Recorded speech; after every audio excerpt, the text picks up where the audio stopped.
जिस तरह से हमास ने इजराइल को चोट पहुंचाई है और जिस तरह से उसके नागरिक और उसके सोल्जर्स को बुरी तरह से मौत के घाट उतारा है और 3 से 4 हजार की संख्या में घायल हो चुके हैं, ऐसे हमास का अब इजराइल ऐसा इलाज करने वाला है कि इतिहास भी उसके बारे में हमेशा याद रखेगा। दोस्तों आपको बता दें, जैसा कि आप जानते होंगे कि हमास के द्वारा इजराइल पर अब तक का सबसे बड़ा हमला किया गया है और इजराइल ने भी उसका बदला देते हुए हमास का अच्छे से इलाज किया है। लेकिन दोस्तों इजराइल इस बार कुछ बड़ा करने वाला है। उसका कहना है कि इस बार हम हमास को नक्शे से मिटा देंगे। दोस्तों आपको बता दें, सबसे पहले तो उसने अपनी तूफानी मिसाइलों की धमकी दी, लेकिन इजराइल ने ये याद दिलाते हुए कहा कि हमास ये ना भूले कि इजराइल के पास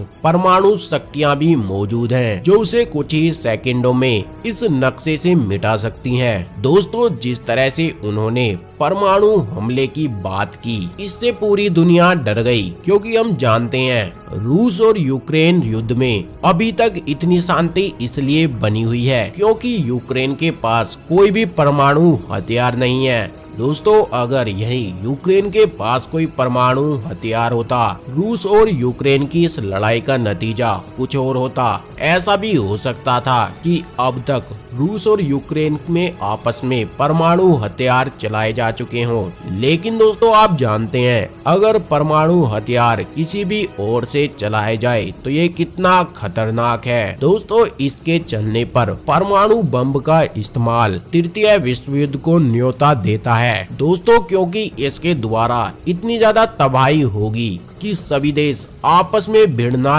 तय है। लेकिन दोस्तों देखते हैं इस लड़ाई का परिणाम क्या होता है। क्या यह भी रूस और यूक्रेन की तरह अब लंबे समय तक चलने वाली है, या इजराइल अपनी पूरी ताकत लगा के इस लड़ाई को जल्द ही समाप्त कर देगा। ये सारी अपडेट आपको इस चैनल पर मिलती रहेंगी। आप चाहे तो सब्सक्राइब करके भी रख सकते हैं।